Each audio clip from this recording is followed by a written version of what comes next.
We human first, Yeah. before we are told we are man. A wounded boy lives inside a wounded man. And so embedded in every man is a boy broken, crying out to be seen, crying out for someone to say, I see you, you matter, I love you. No child must ever be left behind. Across this continent, there are people doing extraordinary things, not for the applause, not for the headlines, but because the work demands of it. Healers, leaders, entrepreneurs, thinkers, everyday heroes who wake up every morning and choose to create. This is where we tell their stories, one conversation at a time, one builder at a time. Because the Africa I know is not waiting to be discovered. She is already moving. The Great Africans, a podcast by the Africa I know. Before the titles, before the advocacy, before the book that is changing nations' conversation, there was a boy from Gugulethu, from the Cape Flats, from the rural villages of Eastern Cape. A boy who grew up in communities shaped by poverty, by violence, and a quiet absence of men who were never taught to stay.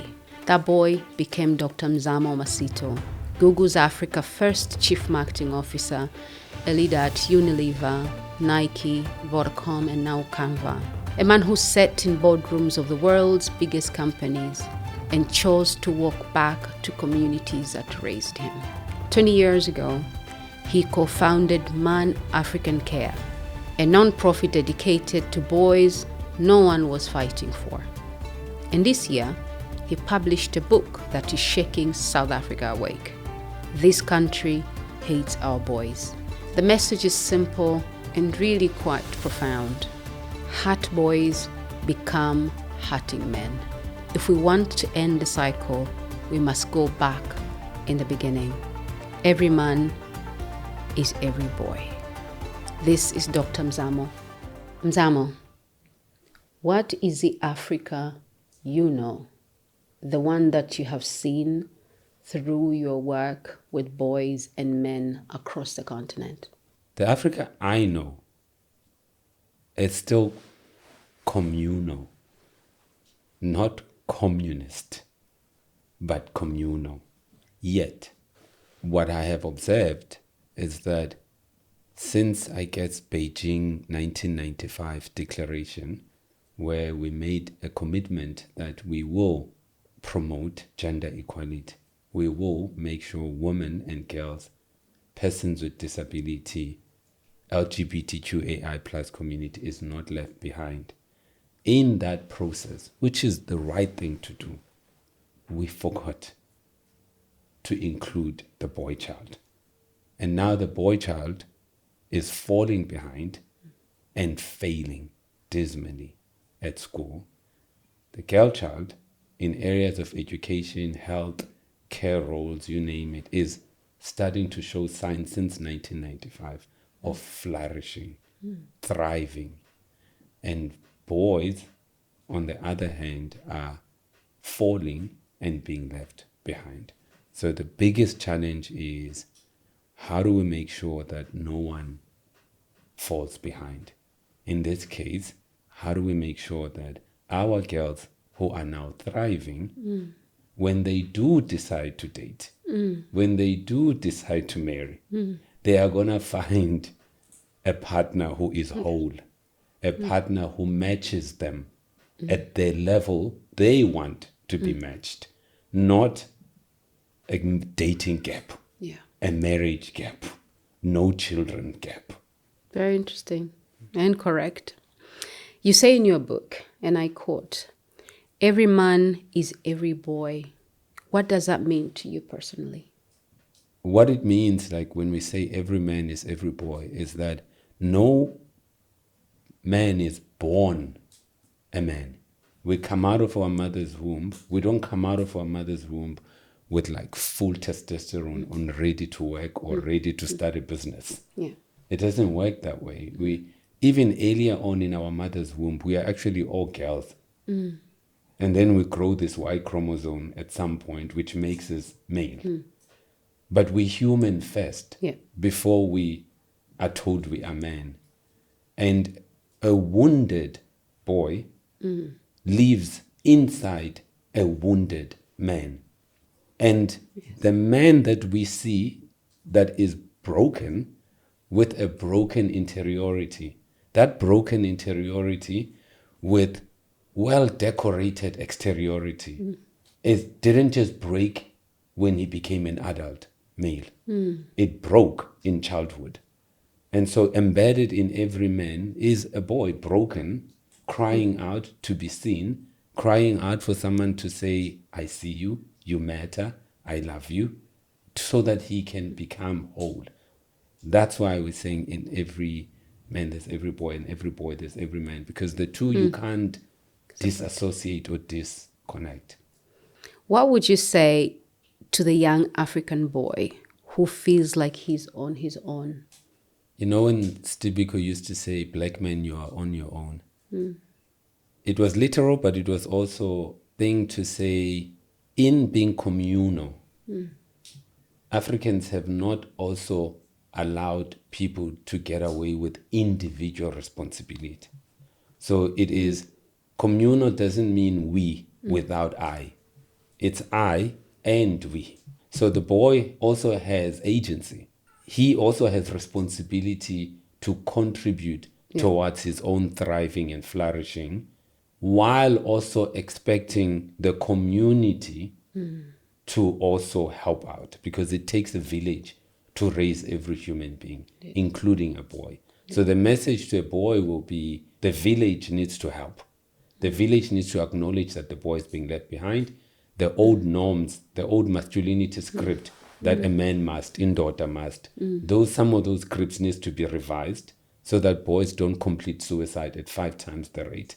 So some of these needs to be revised. But also then the other message to the boy is, you also have agency. God has given you free will. You also must use your agency to pull yourself out of these not so great, not so pro-social ways men sometimes show up. So it's a two-pronged message, in a sense that the boy must also do the boy's part, which is agency. And then the village must acknowledge that no child must ever be left behind. Because in the long run, when we leave children behind, gender-based violence increases. It doesn't go down. And dating gap increases. Marriage decline. And in South Africa, for example, the highest divorce rate is among black people, and the lowest marriage rate is among blacks. The kids with absent fathers, 7 out of 10 is black.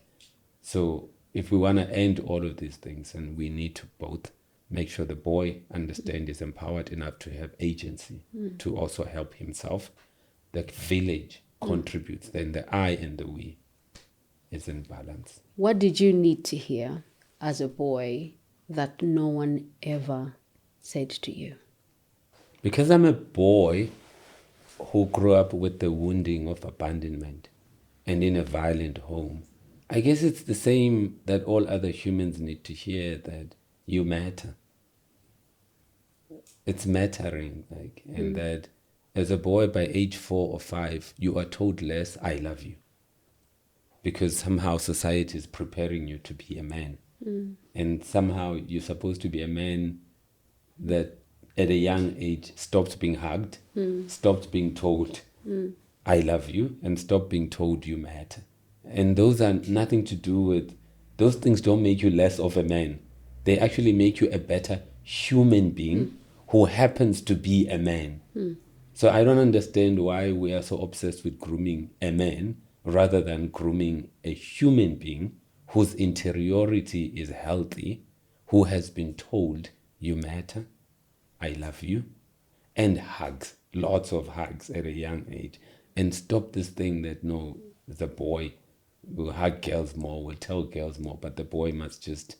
And also for me, the last thing, other than just being told, it will be, boys are falling.